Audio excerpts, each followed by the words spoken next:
I'm Tatum Skipper, and welcome to Real Florida Magazine. Welcome back. We are spending the entire day today at Rish Park, right here on Cape San Blas, just east or just south, depending on how you look at the map, of Port St. Joe here in the Florida Panhandle. Truly a part of what we call the real Florida. We'll be right back.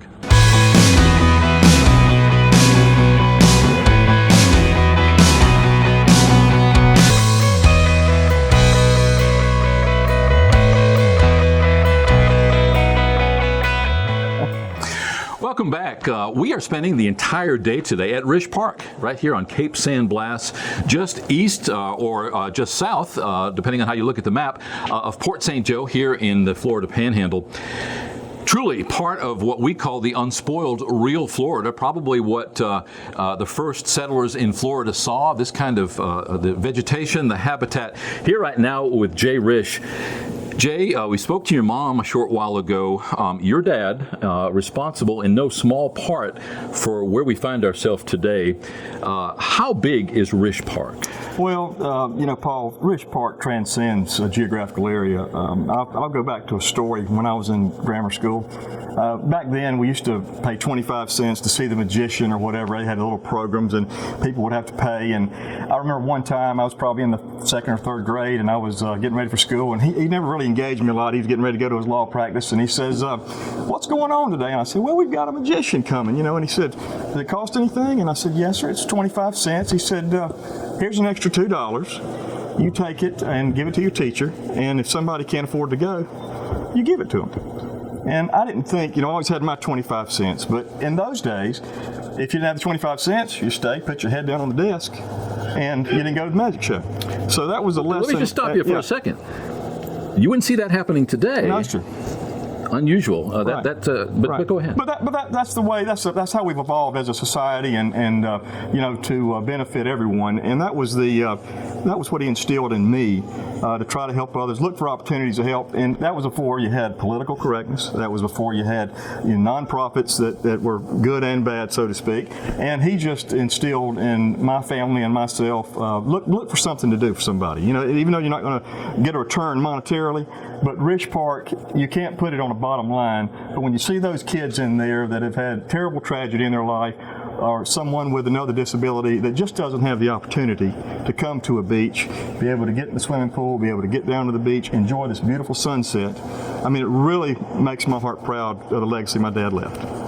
And rightfully so. Again, as I said to your mom, there are a lot of people out there waving their hands, trying to make a lot of noise so that they get their name on a plaque somewhere. The proof is in the pudding. Word or actions, not words. If you're going to talk the talk, walk the walk. I think that your dad certainly did. This is my first interaction, and I'm not going to make believe I know anything about you, your family, or your dad. In the last few minutes, though, I've heard volumes about the generosity of your dad. Again, a living legacy that obviously huge staff. Luckily, the state has now adopted the maintenance and the going forward, taking care of that property. I dare say, unless things get really bad, that this will be here for in perpetuity. Would that be correct? I think you're 99.9% correct. The other always infinitesimal situation that we've got to work with is making sure we have awareness. Without awareness, these programs will slip through the cracks. They'll be on the line items and those kind of things. And we've had to work really hard. My good friend J.R. Harding over here, he's one of the best advocates in the world for taking care of these things. But never miss an opportunity to talk to your legislators. Send the governor, even your federal and local folks. You just don't want to fall in the cracks in communication. And now with Facebook, the internet, and all the things we can do on social media, sharing that post is so important. Sending your article to folks, which I will certainly do, keep it going, because without awareness, we're not going to keep things going. It'll be on that line item one day. It may be 25 years, it may be 50 when there's no Rishes around or whatever, and they say, well, what's this down here? There's a number. And we're just going to strike that off, and they don't know how that impacts. Dollar for dollar, this has got to be one of the best programs in the state, hands down. just seeing what I have so far, I couldn't disagree. We always presume that people know who we are, what we do, and everything about us. But in reality, we are bombarded with millions of impressions every single day. So it does take something to cut through that clutter. So well said.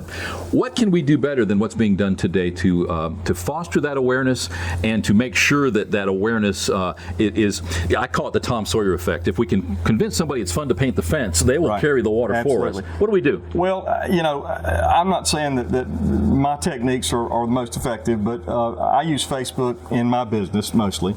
And then I use it, showing what my kids are doing and something like that. Father's Day, Merry Christmas, those kind of things. I think if you will use the items effectively, not every day, but at proper times with proper pros, and hey, this is wonderful, instead of just every day I'm hitting you, I think that's more effective. It's more effective in what I do, and but not miss an opportunity. Right now these phones and everything, you can just send it on, and we all get, like you say, 1,000 things a day. But when you know what it's about, when you know about the awareness, and I would urge the state to put more monies and resources in our social media. You don't know the impact a post can have, but also we need to do more for our local community to let them understand what's going on. And the only negative about this situation here is that the local folks, as much as they know it's here, they don't know what it's all about because it's semi-restricted to the general public. Now, mind you, they have a wonderful facility right down the road, but we probably need a little bit better communication with our local fathers to just let them know how to get that word out as well. Not unlike the Marietta campus, where people drive by it every single day, coming and going from work, but really don't know what it is, don't know if it's a prison or a hospital or what. And then so many times when we put a label on something, it does get that stigma. In this case, it's a private beach, it's a private facility. Obviously, it has the best of intentions, but when you put that moniker private on there, all of a sudden you've got a group of people who are automatically up in arms. Couldn't agree with you more about Facebook and social media. We do have to be careful, though, because sometimes that adds to the clutter. If used effectively, couldn't agree with you more. We actually have over 100 Facebook pages ourselves on behalf of our businesses and our clients. That aside, what can we do? Would you encourage people to contact our legislators, for Absolutely. The gold snail mail, believe it or not, is effective still in my business. I have a better return probably on postage than I do on the internet. It actually gets people's attention better than an email. Somebody actually wrote me a letter. Right. And so, just taking any opportunity with someone. I mean, people need to get involved, and we so much, conversely, we rely on social media and the internet, and it's a little bit lazy in life sometimes, but just that interaction with folks, and it's not only necessarily a legislator or a county commissioner or city commissioner, it's just talking it up in the grocery store. Just when you have an opportunity, seize it. So. Rish Park, where do we go from here? Is this it? Is this the end all to be all at this point? Do you see other things happening, other developments, other expansion within this facility? Well, that'll a lot be up to the auspices of the legislator and our work as we work with them and our nonprofit groups that are spearheading things from time to time. I would hope that Rish Park would be a model and a vision for what can be. And I think if anyone could get that word out, and in whatever media that is, as long as we can show, look, we've got a huge amount of real estate that the developers would love to have condos on, but look what we're doing with it. Look what's possible. And we've got to get that word out and let this be a model, I think, for the rest of the world. Whether we have another 50 compounds out here or not, I don't know that that's where we need to go, but I think we're going to see a wonderful model that the rest of the world can envy. On the way here today, we couldn't help but see those missing teeth of those projects that were abandoned 10 years ago when the bubble burst.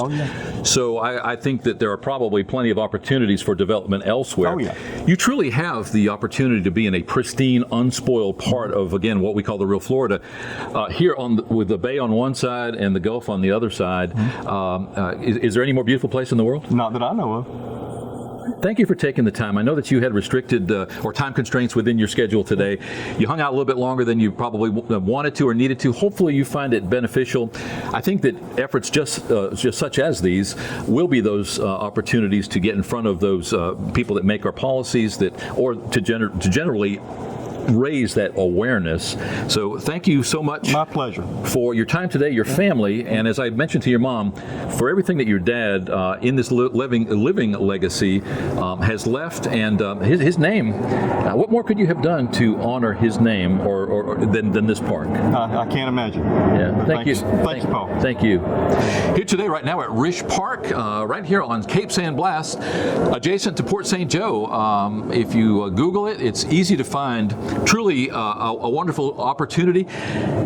We encourage people to find out more about the Agency for Persons with Disabilities, Sunland Center in Marietta campus being one example. You have to make an appointment. They are extremely amenable to giving tours, helping you that general awareness for what they do. I'm sure the same is here, but you really need to see this to believe it. Truly a part of what we call the real Florida. We'll be right back.